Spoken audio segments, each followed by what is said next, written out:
और हमारे साथ ज्यादा बातचीत करने के लिए फॉरेन अफेयर एक्सपर्ट मानन द्विवेदी जी इस वक्त जुड़ चुके हैं। सीधे उनके पास चलेंगे।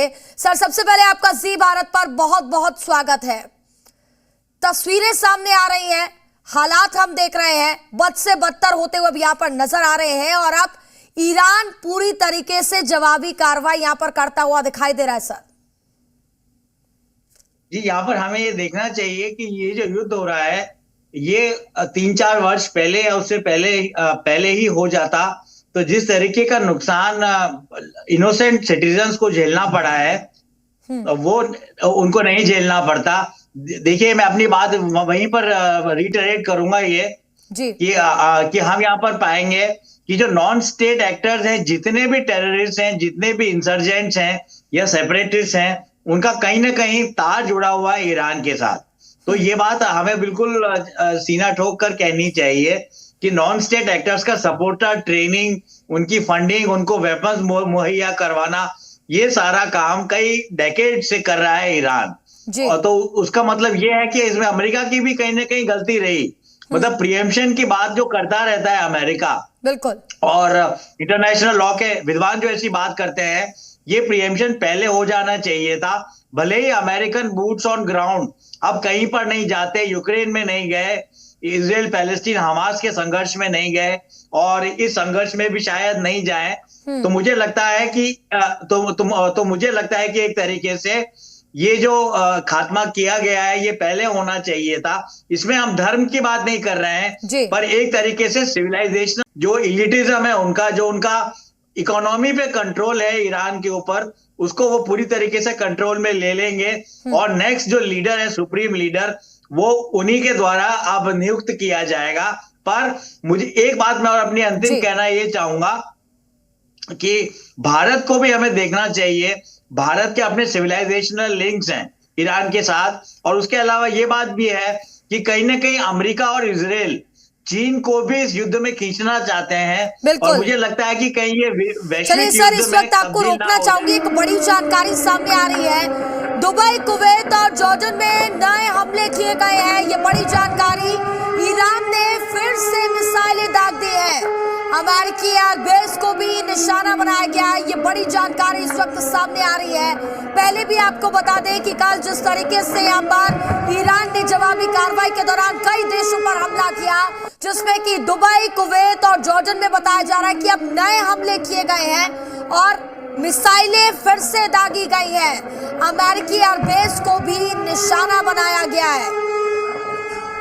लगातार हमारे साथ द्विवेदी जी बने हुए हैं, सीधे उनके पास चलेंगे। सर, आपसे मैं समझना चाहूंगी, जैसा कि आप भी जानकारी यहाँ पर दे रहे थे और आपने इस बात को यहाँ पर स्पष्ट किया कि कहीं ना कहीं चीन को भी यहाँ पर घसीटने की कोशिश जो है वो की जा रही है, यानी कि एक तीर से यहाँ पर देखा जाए तो दो निशाने लगाए गए हैं। बिल्कुल, आपकी बात बिल्कुल सही है। मैं इसकी और व्याख्या यहाँ पर करना चाहूंगा। पहली बात तो ये कि प्रिएम्पशन की बात मैं कर रहा था, तो अमेरिकन की अपेक्षा पहले हुआ करती थी, पर ये अपेक्षा लोगों की मीट नहीं कर पाए प्रेसिडेंट डोनाल्ड ट्रंप, तो वो अलग बात है। और अगर हम चीन के मुद्दे पे जाएं तो हम देखेंगे कि जो मैरीटाइम स्पेस है इंडो पैसिफिक की, एशिया पैसिफिक की, वहां पर ये स्थिति है कि कहीं ना कहीं बिल्कुल प्रेसिपाइस पे स्थितियां आ जाती हैं। यहाँ पर मैं साउथ चाइना सी की बात कर रहा हूं, और जिस तरीके से ताइवान रिलेशन एक्ट 1971 में पास हुआ, तो चाइना कितनी ही दादागिरी करे, कितनी आर्म ट्विस्टिंग करे बेचारे ताइवान की, फिर भी सहन करते आए हैं वहां के लोग। तो मुझे लगता है कि अगर चीन और ईरान का जो संबंध है उसे हमें कम नहीं आंकना चाहिए। बहुत बड़ा इंपोर्टर है चीन ईरानियन ऑयल का, और भारत अपनी 85% ऑयल की नीड्स बाहर से इंपोर्ट करके लेता है। तो मुझे लगता है ऑयल के आड़ में कहीं ना कहीं, और इस कॉन्फ्लिक्ट के आड़ में अगर चीन कूद जाता है तो फिर क्या होगा कि चीन भारत को धमका सकता है, पाकिस्तान की फोर्सेस मूव कर सकती हैं। चलिए, बिल्कुल मनन जी, आपके पास मैं दोबारा लौटूंगी। हमारे साथ जेके बंसल जी, रिटायर्ड मेजर हैं, डिफेंस एक्सपर्ट, इस वक्त हमारे साथ जुड़ चुके हैं। सीधे उनके पास चलूंगी, उनसे भी समझना चाहूंगी। सर, सबसे पहले आपका जी भारत पर बहुत बहुत स्वागत है। देखा जाए तो एक तीर से दो निशाने यहां पर कहा जा रहा है, और जो सारा खेल है वो कहीं ना कहीं तेल का ही है। थैंक यू कनिका जी।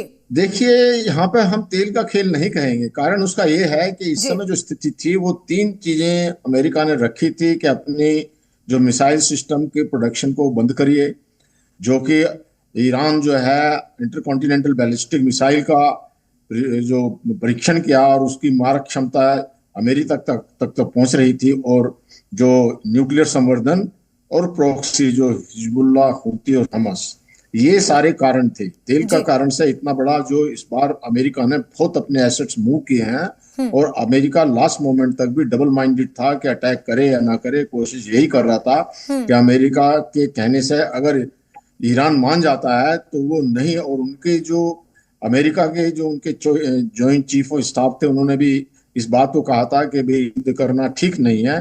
तो इस समय अमेरिका ने बहुत सोच समझकर बहुत बड़ा रिस्क लेकर के ये युद्ध किया है। लेकिन अगर ये युद्ध अमेरिका नहीं करता तो अमेरिका के लिए बहुत बड़ा खतरा था ईरान। अगर ईरान जो है अपना एटॉमिक बम बना लेता तो जिस तरह से उत्तरी कोरिया अमेरिका को धमकाता रहता है, ऐसे ईरान भी धमकाता, और ईरान की जो मिसाइल अगर वहां तक पहुंच जाती तो ये सारा एक अमेरिका के लिए टेंशन की बात थी। हालांकि इजराइल के प्रोटेक्शन में तो आया ये, इजराइल को तो पहले से ही जो है ईरान हमेशा जो है उनको उनके नस्ता नामूद या उनका जो एग्जिस्टेंस कोई क्वेश्चन करता है। तो इन बातों को देखते हुए इसमें तेल की बात जो है वो जोड़ना इस समय कोई मुमकिन नहीं है कि तेल की वजह से सब कुछ क्या है। इतना बड़ा तेल के तो और बहुत सारे कंट्री हैं उनके पास में, सऊदी अरबिया है, यूएई है और कतर वगैरह हैं।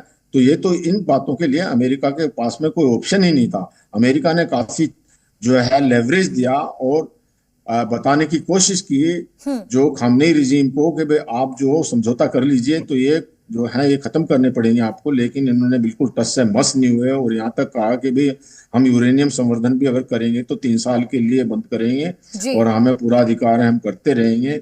मिसाइल बंद नहीं करेंगे, प्रॉक्सी को सपोर्ट बंद नहीं करेंगे। तो ऐसी स्थिति में अमेरिका के पास क्या चॉइस थी? कुछ चॉइस नहीं थी, और इजराइल तो चाहता ही था। चलिए बिल्कुल माफ कीजिएगा सर, आपको टोक रही हूँ। इस बीच एक बड़ी जानकारी सामने आ रही है। ईरान के जुडिशरी चीफ की धमकी सामने आई है, हमारा हौसला नहीं डिगा सकते हैं, हम अमेरिका से नहीं डरते हैं, ईरान की तरफ से कहा जा रहा है।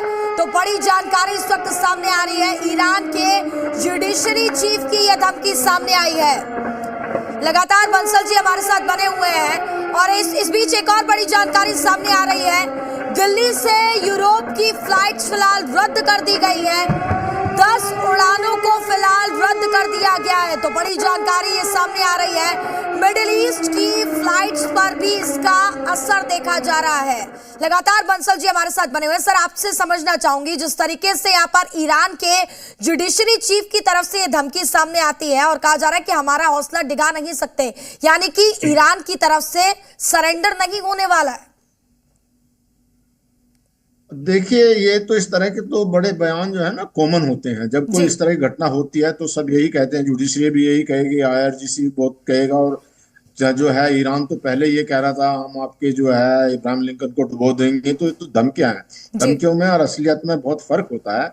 अभी जैसे आप इजराइल को देख लीजिए, इजराइल इतनी धमकी नहीं देता, उससे ज्यादा एक्शन लेता है। अमेरिका जो उसने जरूर कहने की या धमकाने की कोशिश की थी, तो इन धमकियों का कोई मतलब नहीं बनता। वो इसलिए नहीं बनता कि अभी तो पहले दिन में ही जितनी सक्सेस या कामयाबी मिली है अमेरिका को और इजराइल को, और इन्होंने अपने जो अटैक के मॉडल्स को एक तरह से डिवाइड कर लिया था। डिवाइड का मतलब ये है कि डिसाइड कर लिया गया था कि जो इजराइल है वो इनकी लीडरशिप को खत्म करेगा और अमेरिका जो इनके मिसाइल्स और लॉन्चिंग सिस्टम को खत्म करेगा। अभी जो जस्टिफिकेशन ईरान का क्या है कि जो वो बाकी कंट्री के ऊपर में, उसमें आप कतर ले लीजिए, कुवैत ले लीजिए या यूएई ले लीजिए, जबकि उन्होंने ये कहा था कि वो हमारे एयर स्पेस को अमेरिका इस्तेमाल नहीं करेगा। अमेरिका उनके स्पेस को इस्तेमाल नहीं कर रहा। और उधर से जो उनके फॉरेन मिनिस्टर हैं रागची, उन्होंने इस बात का कहा भी कि हम इस बात की क्षमा चाहते हैं कि भाई हमको अटैक करना पड़ा वहां। तो वो कौन सी तुक्की बात है? तो ये तो सब जो है ना अब, और फिर अगर आप उनके बेसिस पे या इन कंट्रीज पे अटैक कर रहे हैं तो उससे जो आपके पास में मिसाइल या अटैक तो कहीं और से आ रहे हैं, आपके ऊपर में अटैक्स आ रहे हैं, जो है एयरक्राफ्ट कैरियर से आपके ऊपर अटैक आ रहे हैं, जॉर्डन से आपके ऊपर अटैक आ रहे हैं, इजराइल के ऊपर भी अटैक तो कर रहे हैं। लेकिन अगर आप अपने बर्बादी कर रहे हैं और अपने अगेंस्ट में दूसरे कंट्री को भी कर रहे हैं जो सऊदी अरबिया है, सऊदी अरबिया ने अभी ये कहा है कि हमारे जो जितने कंट्री हैं इन पे हमें इनके सामने हम इनसे सहानुभूति रखते हैं, जी और वो भी अब अपने आप को जो है सपोर्ट करेंगे अमेरिका को। और मैं यहाँ एक बात और जानना चाहता हूँ जी कि जो एक पैक्ट हुआ था पाकिस्तान का और सऊदी अरबिया का, अगर सऊदी अरब के ऊपर अटैक होता है तो अटैक जो है वो पाकिस्तान के ऊपर माना जाएगा। तो सऊदी अरबिया के ऊपर तो अटैक हो गया रियाद में ईरान ने, तो अभी पाकिस्तान कहाँ है? वो जो क्यों नहीं आ रहा है अभी जो सऊदी अरबिया की सपोर्ट में? तो पाकिस्तान को आना चाहिए, सऊदी अरबिया की मदद करनी चाहिए, चाहे तो उसको हो सकता है ईरान पे अटैक भी करना चाहिए। तो ये सारे जो है ना कहने में और करने में, और जो बात से बहुत सारे ये एग्रीमेंट होते हैं इनका कोई खास मतलब होता नहीं है, जी समय आने पर सबकी कसौटी पे निकाला जाता है। अब आप भी जानते हैं इस बात को। तो चलिए जो बिल्कुल बिल्कुल सर, पाकिस्तान आपको का 2 मिनट सऊदी रोकना अरबिया, चाहूंगी। इस बीच एक और बड़ी जानकारी सामने आ रही है। ईरान के राष्ट्रपति ने खुली धमकी दी है, ईरान अब जवाब देगा। ईरानी राष्ट्रपति की तरफ से कहा गया है अमेरिका ने बड़ा अपराध किया है। तो देखिए अब धमकियां यहां पर शुरू हो चुकी है और ईरान साफ तौर पर यह कह रहा है, खुली धमकी यहां पर दे रहा है, अमेरिका ने बड़ा अपराध किया है। बंसल जी आपके पास लौटूंगी, द्विवेदी जी भी लगातार हमारे साथ बने हुए हैं। सर देखिए जिस तरीके से बंसल जी भी बता रहे थे, उन्होंने कहा कि अब धमकियां देना तो देखिए यहाँ पर कॉमन है, लेकिन जिस तरीके से इजराइल ने अमेरिका के साथ मिलकर के खामेनेई का जो खात्मा कर दिया, एक बड़ी सफलता उनको तो यहाँ पर मिल गई। कहीं ना कहीं खामेनेई को खत्म करना ही एक टारगेट था उनका। बिल्कुल जी, मैं इस बात से पूरी तरीके से एग्री करूंगा कि इसको जो बंसल साहब ने जो बात बोली वो बिल्कुल सही है। अगर हम अंतर्राष्ट्रीय विज्ञान और राजनीतिक विज्ञान के थ्रू, इसको प्रिज्म के थ्रू इस पूरे डेवलपमेंट को, वॉर को देखें, तो हम पाएंगे कि एक तरीके से ये जो समिट्री होती है पब्लिक डिप्लोमेसी का अंग होता है, तो उसके चलते जो धमकियां दी जाती हैं और जो बड़े बड़े थिएट्रिकल और रिटोरिक, मतलब बड़ी भाषा का और धमकियों का गिदड़ भभकियों का इस्तेमाल किया जाता है, उसका कोई ज्यादा अर्थ नहीं होता। हम लोग काफी पॉजिटिव थे प्रेसिडेंट डोनाल्ड ट्रंप के साथ भी, जब उत्तरी कोरिया जब धमकियां दे रहा था पूरे विश्व को, साउथ कोरिया को और अमेरिका को, तो उनको रोकने की बजाय या उनको डिफैंग, जैसा कि डिफैंग किया जा रहा है ईरान को अमेरिका द्वारा, उसके बाद अंतिम किल के लिए अमेरिकन फोर्सेस वहां पर आएंगी, पर या सरेंडर कर देंगे तो उसकी भी शायद जरूरत नहीं पड़ेगी। तो मुझे लगता है ये पब्लिक डिप्लोमेसी का अंग है कि पोडियम से इमीडिएट डिप्लोमेसी की जाती है और सामने वाले एंटागोनिस्ट का जो कॉन्फिडेंस लेवल है, जो उनका जो क्राइसिस है, उसको और ज्यादा बढ़ाया जाता है। तो एक बात तो ये है। और जहां तक ईरान की बात है, मैं कहना चाहूंगा कि अब जैसा कि आपने बताया कि जुडिशियरी बीच में इन्वॉल्व हो गई है, तो ऐसे स्टेटमेंट्स आएंगे। पर जो रिपब्लिकन गार्ड्स हैं, उनके अगर हम इतिहास को देखें तो हम पाएंगे कि जिस तरीके से पाकिस्तान की जो आईएसआई है, और आईएसआई को छोड़िए, पाकिस्तान की जो आर्मी है वो एक तरीके से पूरी अर्थव्यवस्था को तो ओन करती है और रन करती है, वैसे ही रिपब्लिकन गार्ड्स भी अपने आइडियोलॉजिकल और थियोक्रेटिक बेसिस के होने के बावजूद वहां की इकोनॉमी और वहां के जो बड़े मसनद हैं, जो बड़ी पोजीशंस हैं गवर्नमेंट में, एग्जीक्यूटिव में, जुडिशरी में और लेजिस्लेचर में, उनको होल्ड करते हैं। बिल्कुल बिल्कुल द्विवेदी जी आपके पास दोबारा मैं लौटूंगी। इस बीच एक बड़ी जानकारी सामने आ रही है, दुबई में कई जगह पर ईरान के हमले हुए हैं। सीआईए के दफ्तर को भी यहाँ पर टारगेट किया गया है। बुर्ज खलीफा के पास ईरान का हमला हुआ है। बुर्ज अल अरब के पास बताया जा रहा है कि हमला किया गया है। दुबई एयरपोर्ट पर भी अफरा तफरी मची हुई है। तो बड़ी जानकारी सामने आ रही है। जिस तरीके से देखा जा रहा है, तो अब दुबई में यहाँ पर जो हमले हो रहे हैं, दुबई एयरपोर्ट पर भी अफरा तफरी मचती हुई यहाँ पर दिखाई दे रही है। लगातार बंसल जी भी हमारे साथ बने हुए हैं। सर देखिए हालात बिल्कुल अब तनावपूर्ण बनते हुए नजर आ रहे हैं, क्योंकि जिस तरीके से ईरान अन्य देशों पर यहाँ पर हमला कर रहा है, दुबई में देखिए किस तरीके के हालात अब बनते हुए नजर आ रहे हैं। ऐसे में ईरान के साथ उनके बचाव में कौन खड़ा होगा? देखिए, बचाव के लिए तो अमेरिका ने वहां पर अपनी काफी हार्ड एंड पैट्रियट मिसाइल भेजी हुई हैं, लेकिन ये एक बड़ा अनफॉर्चुनेट है। अगर ईरान को हमला करना ही है तो अब्राहम लिंकन के ऊपर में करें, जो उनका एयरक्राफ्ट कैरियर है, जो जेराल्ड फोर्ड के ऊपर में करें जहां से अटैक आ रहा है। तो जहां से अटैक आ ही नहीं रहा है वहां पे क्यों कर रहे हैं? तो ये तो एक जस्टिफाइड नहीं है। पर मुझे लगता है कुछ दिन में जो है अमेरिका इनकी अटैकिंग कैपेबिलिटी को ही खत्म कर देगा। मतलब जो है अब अमेरिका और इजराइल मिल करके जो इनके पास में कुछ थोड़ा अभी इनकी लीडरशिप को खत्म कर दिया है, टॉप लीडरशिप को। जी। आईआरजीसी के जो है कुछ कमांडर को खत्म कर दिया गया है, कुछ को और खत्म कर दिया जाएगा। लॉन्च पैड खत्म होते जा रहे हैं, मिसाइल खत्म होते जा रहे हैं, ड्रोन के ऊपर में जो है वो। तो ये अभी इनकी बेसिकली जो इजराइल और अमेरिका का मकसद ये है कि जो इनकी ऑफेंसिव कैपेबिलिटी है उसको खत्म कर दिया जाएगा। और जब ये खत्म हो जाएगा तो फिर इनके पास में जो आईआरजीसी है उसको सरेंडर करने के अलावा कुछ बचता ही नहीं है। और ये कह दिया है प्रेसिडेंट ट्रंप ने कि अगर आप सरेंडर कर देंगे तो आपको छोड़ दिया जाएगा, इम्यूनिटी मिल जाएगी। इम्यूनिटी अगर नहीं करते सरेंडर तो इनके ऊपर फिर इनको सजा मिलेगी। जी। तो इस समय जो है ना आईआरजीसी या जो कमांडर वो बयान तो दे रहे हैं, लेकिन जो अभी माहौल है, जिस स्थिति से पहले दिन में इतना बड़ा सफलता मिली है इजराइल को और अमेरिका को और ध्वस्त कर दिया है ईरान को, तो ये ज्यादा दिन आईआरजीसी नहीं टिक पाएगी। और जब आईआरजीसी नहीं टिक पाएगी, इन्होंने सरेंडर नहीं किया, तो सबको कैप्चर करके और फिर इनके ऊपर में मुकदमा या जो भी ट्रीटमेंट है वो करना पड़ेगा। और जी। दूसरी ये है कि अब पहले जो है जो ईरान के अंदर जो वहाँ के लोग विद्रोह कर रहे थे वो तो अमेरिका को वेलकम कर रहे थे, आप जल्दी अटैक करो। और अमेरिका ने, इजराइल ने कहा था कि आप बंकर में रहिएगा,